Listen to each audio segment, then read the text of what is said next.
Family, this morning we are in a passage that is a very dark passage.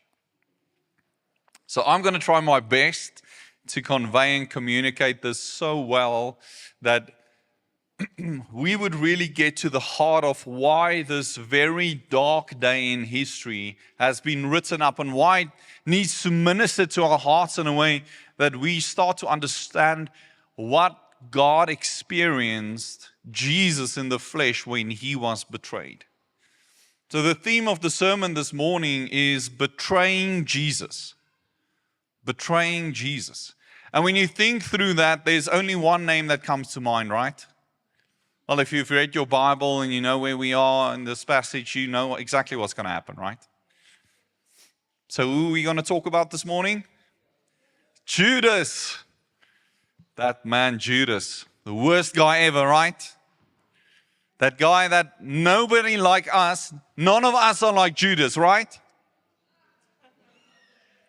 Right?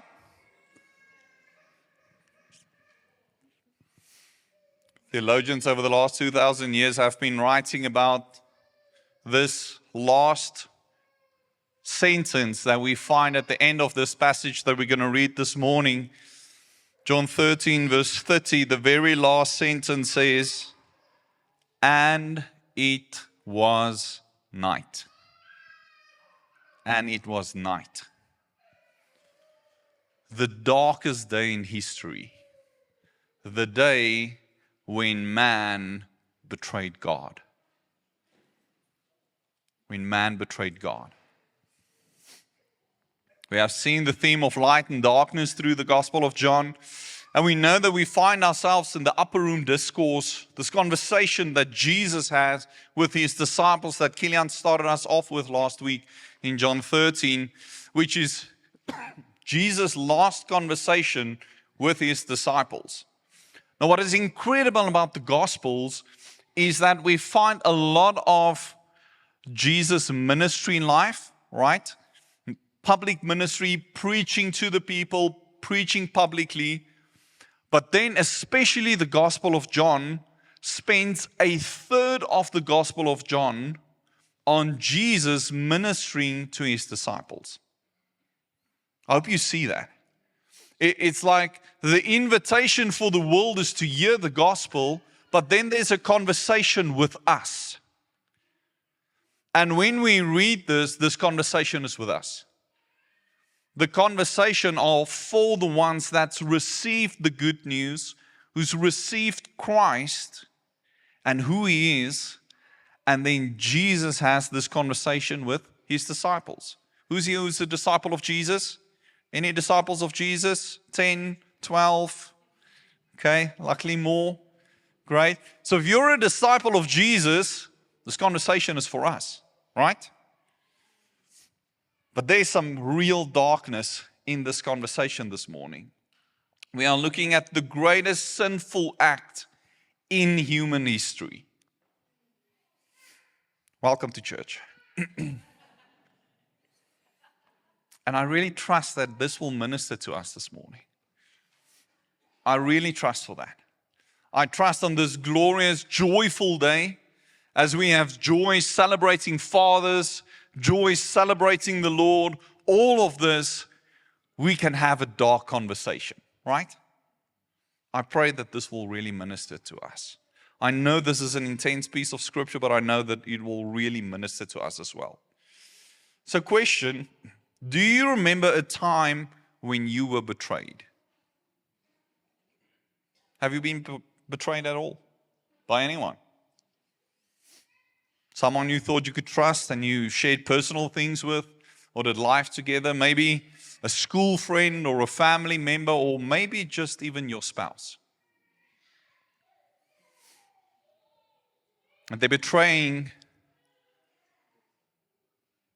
shatters you, and it shatters a piece of your heart that you believe that you could trust people. You believed you could trust people and you gave yourself to a person, to a friend, to a spouse, to a parent, and they betrayed you. I look at my son Benjamin. He's 19 months old, full of joy, full of life. He has not been disillusioned yet. He loves to be picked up. So in the morning when he wakes up, he's still lying in bed. He's almost like still asleep. He starts in the morning with, "Hello, Papa. Hello, Papa. Hello, Papa." Okay, and he will say this 100 times until we come and we fetch him from bed. Okay, and then he walks around and he just waves at people and just says, "Hello, hello, hello." And he greets every single person when we walk around. He is so young and have not experienced people and what people can do against you, right? He is so innocent that he will put out his hands and allow anybody to take him.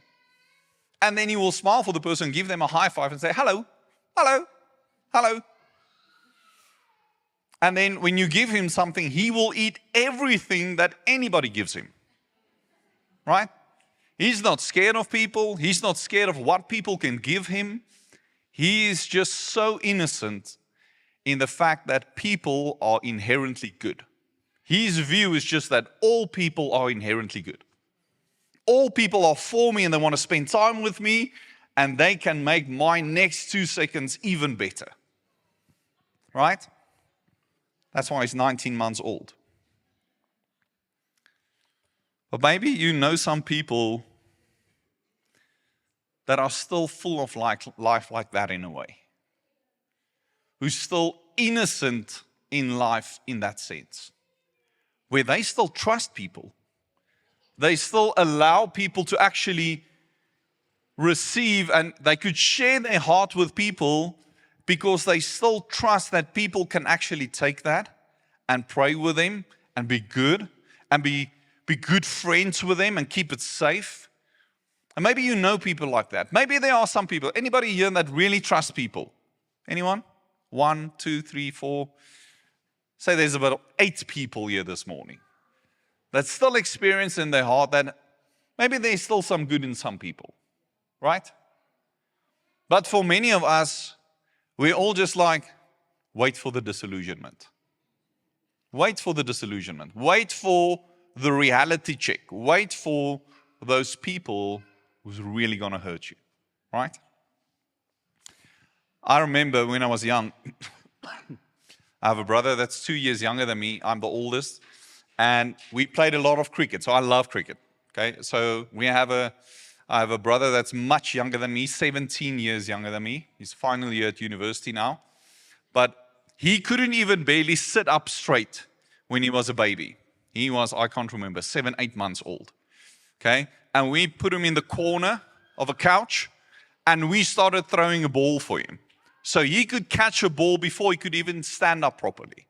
Because my brother, who's 2 years younger than me, we decided we loved cricket and we're going to make the best cricketer from our younger brother. Okay?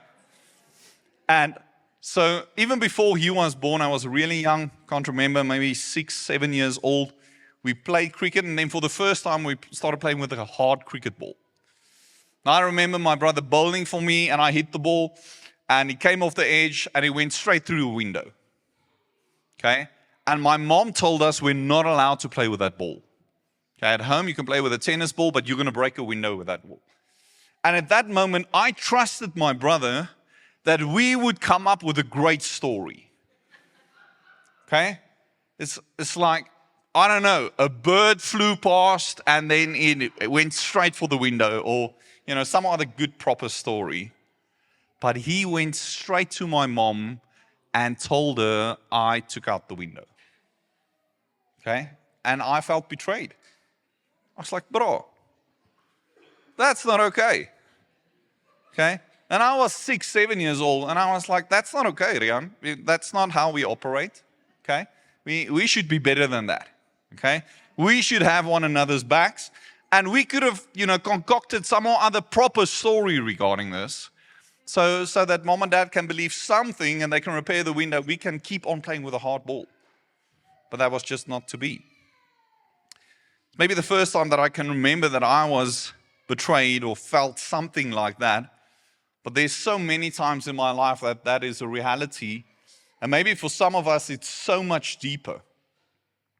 Maybe it's not about a broken window and having some tiff with your brother or sister. Maybe it's something really deep. Maybe you've been betrayed so harshly that you can never trust anybody again. We're reading this morning about the perfect, sinless, holy God-man Jesus who gets betrayed. And I trust that this morning, as we're looking into the story, that it would help us to look to Christ who understands betrayal. Amen? So we're going to look this morning from a perspective how that we identify with. And there's going to be three perspectives. The first perspective is we're going to have this as sufferers, we identify with Jesus. In the betrayal, we identify with Jesus as sufferers of somebody that's betrayed us.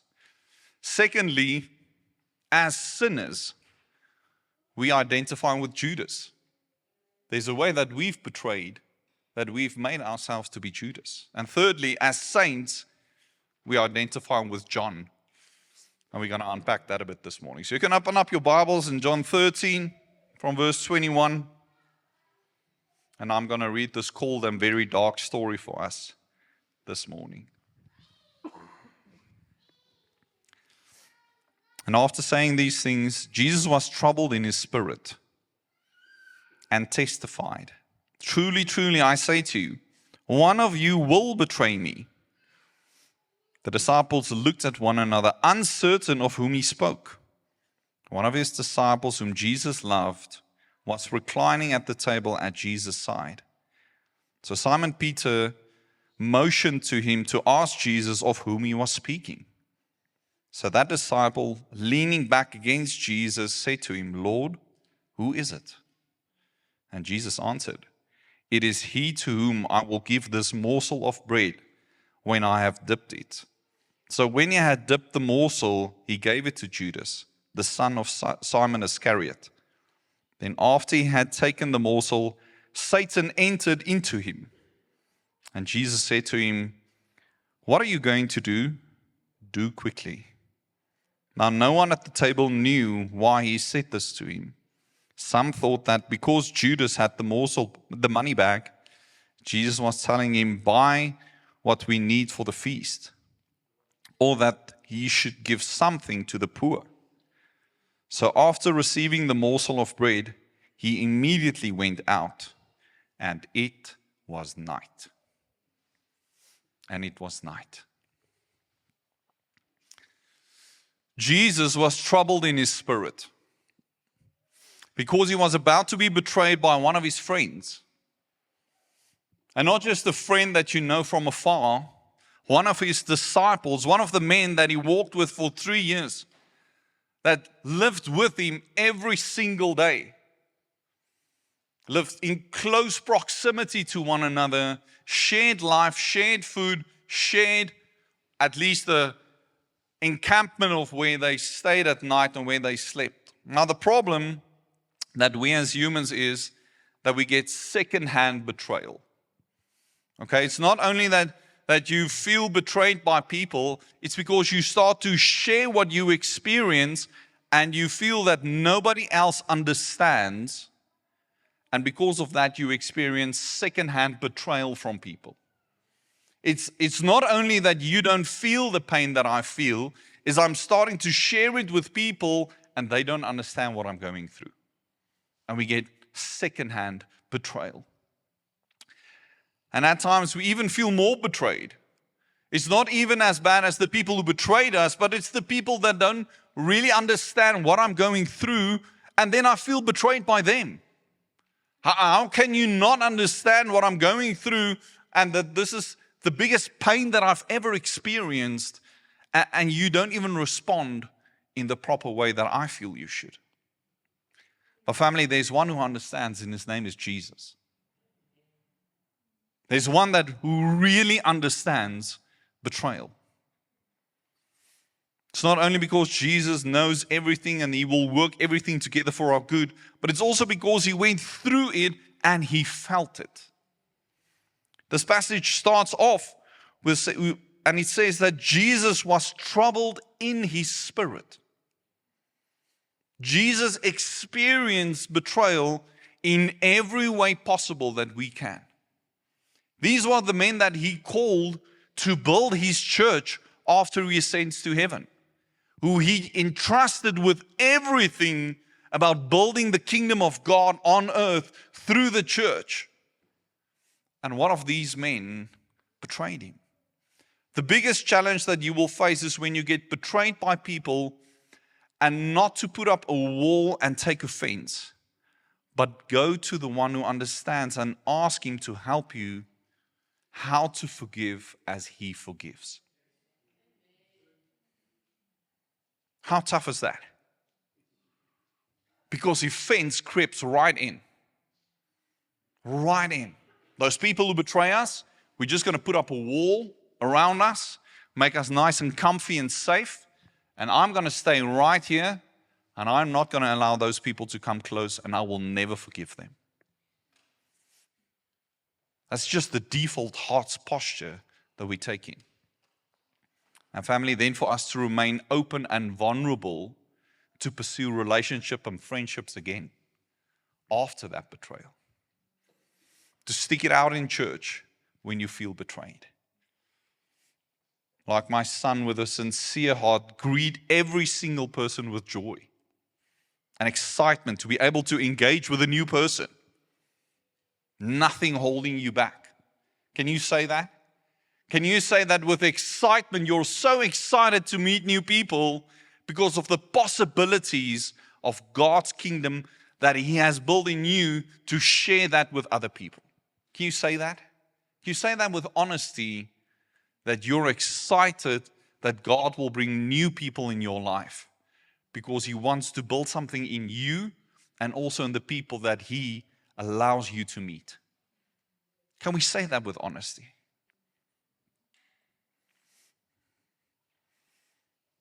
Family relationships includes risk. It includes risk. The risk of being hurt in your heart, your soul, in your mind, and in a relationship.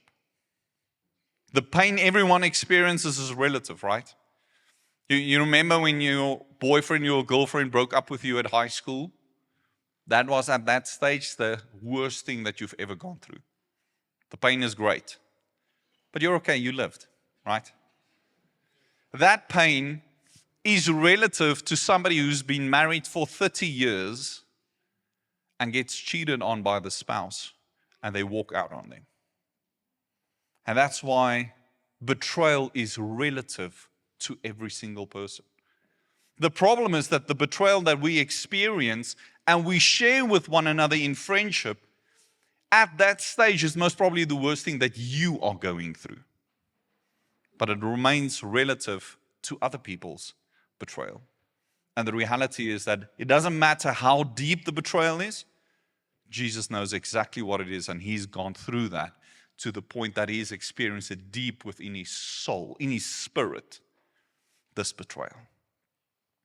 Betrayal, Jesus experienced it. And it was a dark day. And we can, in our betrayal as sufferers, identify with Jesus. We identify with Him in this scenario. God gets what your betrayal is, family. What we don't always get or do is to serve, and even when people hurt or betray us, to wash their feet. Do you remember last week's sermon? For those of you who are here, or maybe know the first passage in John 13. Jesus washed Judas' feet, and He knew what was to come. Jesus, in every way perfect, showed the example how to serve those, and He is God, so therefore He foreknew what was to come right after this. You can just experience, you can read into the emotions here where Jesus is washing Judas' feet and all 12 of the disciples' feet. And then after He washed it, He puts on His outer cloak again and He goes and He sits. And the first thing He experiences is this deep betrayal because He just washed their feet. And He gets up This image of washing their feet is the image of him portraying his whole ministry of how he is to come to serve on the earth, to lay down his life. This foot washing is this allegorical image of Jesus' ministry on the earth and how he is to come and die on the cross for every single person. And that's when he takes off his glory, his cloak. It's the same way that he stepped into creation. And he washes the feet. And he makes a way for us. And he puts on back his cloak, puts back on his glory, and he sits back. And in this heart's posture, he experienced this deep betrayal. My family, how we struggle with that. We don't always get to serve others and wash their feet. And especially us human beings struggle to serve those who betray us. We find this incredible part in Psalm 123. It's a foreshadowing of this very moment where it says, "You prepare a table before me in the presence of my enemies." Right? Jesus taking communion, a meal, in the presence of an enemy who would betray him. In the presence of my enemies. Here's Jesus eating, and he knows who's going to betray him. What are we called to do as Jesus sets the example? That we are not to live blow by blow, wound for wound, eye for an eye. But to be honest, that is exactly how the world does it. And even many of us still have this view. We've been pursuing the Lord for a while in our life, but our perspective is still blow for blow. Our perspective is still an eye for an eye. Jesus calls us to feed our enemies when they are hungry. Jesus' kingdom, God's kingdom, looks like those who are thirsty and who's betrayed us, to give them water. To give those who thirst a drink. So we need to pray for a renewed mind on this specific view. That's why this is so tough. A blow for a blow and an eye for an eye is not a warranted view in God's kingdom. It's not. It is grace and mercy and forgiveness. Just imagine how soon our lives would come to an end if God punished us according to our transgressions daily. Right? If you woke up in the morning and you started sinning and the Lord was just like boop, zapping you right there because of your sin for the day. Okay? And what is the greatest sin? It's not to love God with everything inside of you. Do you wake up in the morning and your first desire is to love God? Well, if it's not, then just take you out like that. How great is the mercy and the love of God that He doesn't do that, right? We are more like Judas than we think. We are way more like Judas than we think. No. Jesus being betrayed tells Judas, do it quickly. After he washed his feet, we will even later read that how Jesus still calls Judas a friend right after his betrayal. This very same night, 5 chapters on, we're going to read how Judas comes, okay, with a group of people. And what does Jesus call him? Friend. Even after all of this, Jesus still extends a hand and mercy and grace and gives a moment for Judas to turn amidst all of this. Family, we might face the temptation to think that we are better than Judas, as I said. I would never betray Jesus, right? Anybody who thinks like that? Your heart posture is like, I would never betray Jesus. A lot like Peter, right? A lot like Judas. The problem is our heart's condition. The heart's condition of Judas led him to it. If you come to Christ because you need someone to change your circumstances, you need help to get your marriage saved, you've got problems in your finances, you've got problems in your own life, and it's like, hey, maybe I need to come to God so that He can help me with this. Maybe he can fix my marriage and my finances. And maybe he can fix my family and the family dynamics. And maybe he should just be Lord of my life so that my life can improve. You know what the problem is? Is that difficult times are going to come again. People are going to betray you again. You're going to get hurt again. And if you do not understand that Jesus is Lord, and when He is Lord, I get filled with His Holy Spirit, and He starts to indwell me, and He starts to renew my mind. And after the renewal of mind, I start to understand what servanthood is in the midst of betrayal. If we do not get renewed in our mind in this process of sanctification, we're constantly going to be disillusioned, and we're going to miss the fact that God has called us to serve even those who betray us. Family, do you hear that? This was so heavy on my heart to prepare the sermon for this Sunday. I was like, Lord, it's almost like we're as Christians, we're so okay to tell one another that it's okay if somebody is doing something bad in your life to you, to almost just brush them aside. Eye for an eye. It's not the way of the kingdom. As I said, the problem is our heart's condition.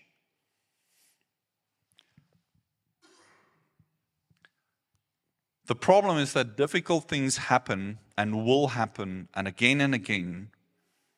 And as I said then, if Jesus isn't Lord over your life and the Holy Spirit isn't indwelling you to change the posture of your heart, then it will be even worse the second time to go through difficult times. And people in general, only want three things. People want God for sex, power, and money. And everything that our hearts, our flesh desires, you can almost place in one of these three boxes. Because you're trying to use God to improve your life, and you don't surrender to His plan and His will for your life. And when God says, I will not give you over to false gods of sex, power, and money, people walk away from God. It's a heart's posture problem. We have the tendency, just like Judas, to use God for our own desires. For the own thing, our own purposes in life. We want to pursue these things in life. What about my dream husband or wife? What about the great job with the amount of money that I can earn? And then I can give a portion of that to God. What about the status and the role that gives you power over people? Can you surrender that? I believe God calls us to lay it all down so that we don't betray Him. So that we don't betray Him. You cannot serve two gods, two masters. Choose this day.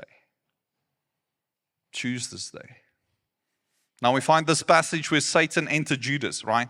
And was like, okay, great.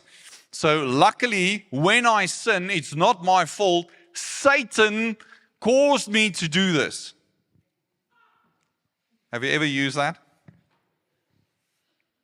You do a horrific sin, you cause other people, and it's like, I lost control of my body, and just Satan took over for a moment there. You know what the problem is? We think before God we stand as neutral, and at times we decide, are we going to do it God's way, or are we going to do it Satan's way? Family, we are not neutral. We are not neutral. You are either a friend of God or an enemy of God. And there's only one way to become a friend of God. And that is by the blood of Jesus.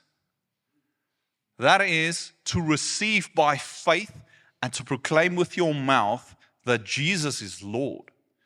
For Him to indwell you with His Holy Spirit, to constantly renew you, and by the renewal of mind, you get to do what pleases God. You are not neutral. I am not neutral. I don't make a decision in the moment and then just Satan somehow took over my life. We are not neutral. We need to hear this morning. We don't get to decide who I can forgive or don't forgive. We don't get to do that. In the kingdom of God, His rules apply because He is the king. The king makes the rules. Jesus is very clear on exactly what the kingdom of God looks like. That it looks like peace and reconciliation and forgiveness and making decisions against your own desires and wills. It's laying down your life. Jesus set the example. How tough is that, right? And then empowered by the Spirit, you walk out your salvation in fear and trembling of the living God, becoming more like Christ. Family, are we becoming more Christ-like? Can your wife say that in this year, these aspects in your life, you're becoming more Christ-like? Can your children say that? Can your friends say that? Can the people around you say how I can see how Christ is actively being renewing you by His Spirit for you to become more like Him? Because if that's not true, we should have a serious conversation about the fact that, am I really saved? Because if you're saved, you have the Holy Spirit indwelling you and He is renewing you. You are being renewed constantly. Are we still sinning? Yes. But we are being renewed. We're not living in sin. We're not pondering in sin. We're not sitting there and crying ourselves to sleep because we're sitting in the sin. So is brokenness a reality? Is the reality of people hurting us? Yes, it's there and it's real and we need to deal with it. We need to deal with it. And I know at times it's really hard and it's really difficult and it's painful. It's deeply painful.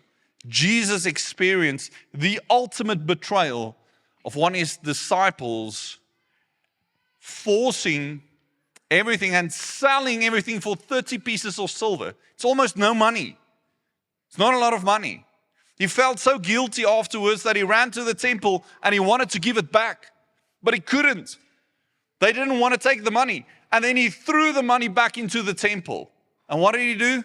He went and he took his own life. And then in Acts, it tells of a horrific death. What happens to Judas? He doesn't even take his own life. The rope actually snaps and he falls off a cliff. And he dies a horrific death. And Judas never had the time to repent.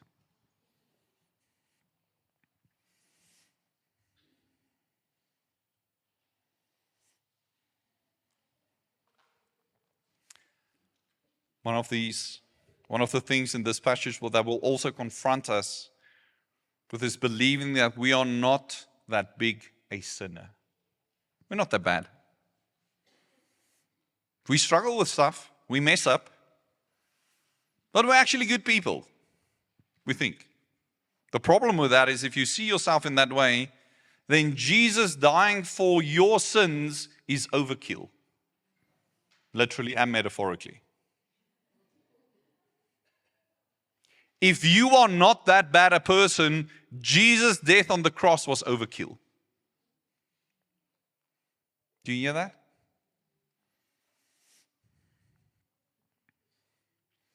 But if we are like Judas, and our heart's posture is not right, and we need a Savior, or else we are heading straight to hell, all of a sudden, we go, I need a Savior that can save me from myself.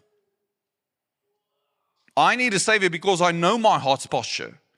I know my heart's desires. I know the way that I don't forgive and I don't walk in the way of the kingdom. I need a Savior. I need the Holy Spirit to renew these thoughts, to help me to become more Christ-like. Because no amount of positive thinking will make you a better person. You will sit at home and tell yourself you're a good person and walk out and go and kill somebody in the flesh. It's just who we are. But that nature can change. That nature has to change. And it can only be changed once Jesus is Lord. Really Lord. You know what a Lord is? What a king is? It's when I submit my life to the king and whatever he says, I do. You know what? God sees everything and he knows the thoughts and the desires of your heart.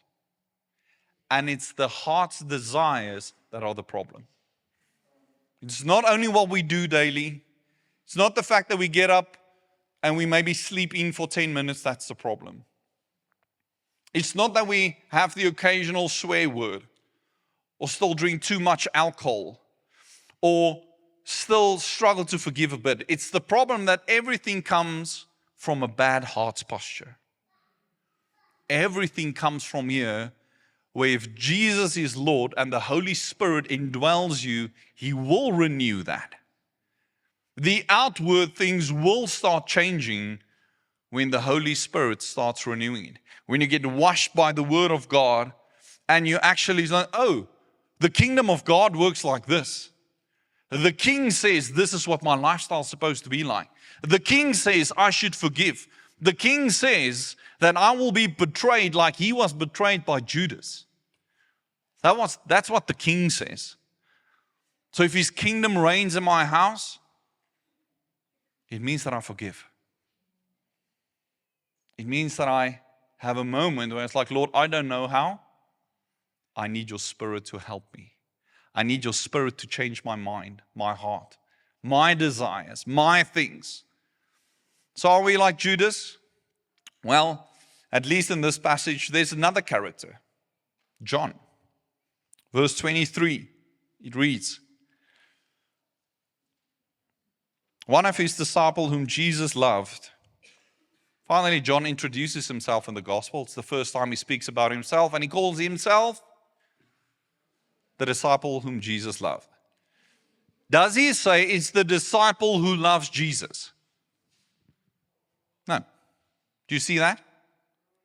He's not saying he's the one who loves Jesus. He says it's the disciple whom Jesus loved. Do you get that? Do you get that God loves you? Jesus loves you. He goes on in this night's conversation, and then eventually he says the following. He says, I no longer call you slaves, but friends. Why? Because of Jesus' love and how he is going to make a way for them to be reconciled to the Father. You are not different today because you love God. Do you hear that? You are different because God loves you. Because Jesus made a way for you. Because Jesus' blood washes you clean and makes you a friend of God. Nothing that you have done. Nothing. John understood this. John's view and perspective is very clear that God loves me. And we need to grow in that family. We need to understand that we are not as cute as we think we are. Yes, I think my son is the cutest thing under the sun. What did he do that I think he's cute? Is it the fact that he waves and says hello? It's also cute. But I love him because he's my son. There's nothing that he can do. He can shout and scream and roll around on the floor, and that will not make me love him less. Might earn him a spanking, okay? But in that there's correction, because I want him to be a person that everybody who's around him can also experience a pleasant person. And in a similar way, God loves you, instructs you, corrects you, so that you can actually bring glory to God and be a pleasant person to be around. The band can come up. Family, is your identity that you are loved by God? Do you really grasp that? Do you really grasp that? Do you get that? We have a dog at home, Siri, for those of you who've been there. Unfortunately, our last dog left. They're getting old now. So we don't have 3 anymore. But Siri is there, and we love Siri. Siri is an amazing dog. It's a blue roan. She's amazing. She's got beautiful things, personalities. My wife loves her to bits. She's almost like a child to Henri. But when we got children, there's special privileges that my children have that she does not have, the dog. Okay? When we're in bed and the children wake up early, they come to our room, or I have to go and fetch Benjamin. He can't get out of his cot yet. And then I bring them to bed, like yesterday morning, and Benjamin will lay on my chest and play, and I will be all over us in the bed. And she has those privileges, but the dog does not. The dog can be in the room, running around, and get the odd vryfie there, okay? But the dog does not get to be on the bed.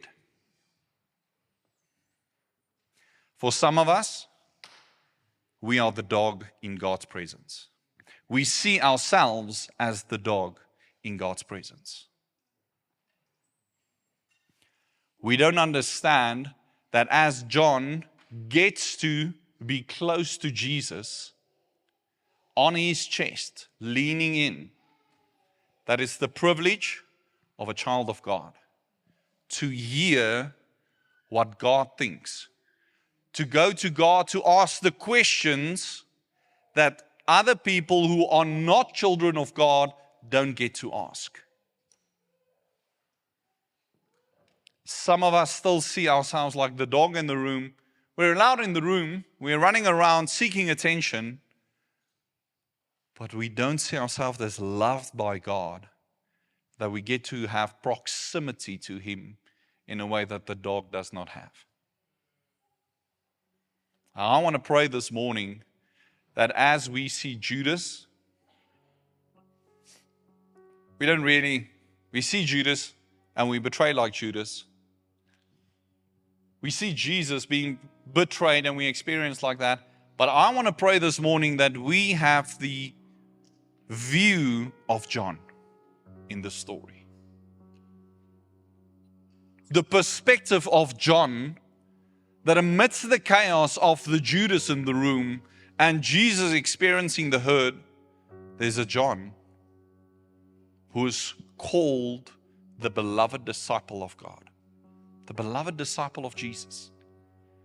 That you and I get to be the beloved disciple of Jesus. Not because of what we've done, not because we're cute, not because we do some oulike goedjies. We get to be loved by God because of His blood. Everything God did, nothing that we did. Nothing we did. But family, you get to be on the bed. You don't just get to be in the room. You get to have proximity to be on the chest of Jesus. Like John, the beloved disciple of Jesus. So let's stand together and close our eyes for a moment.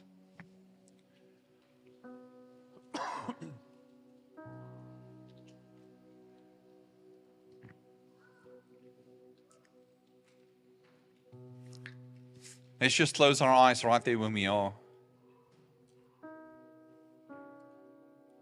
And just submit your heart's posture before the Lord.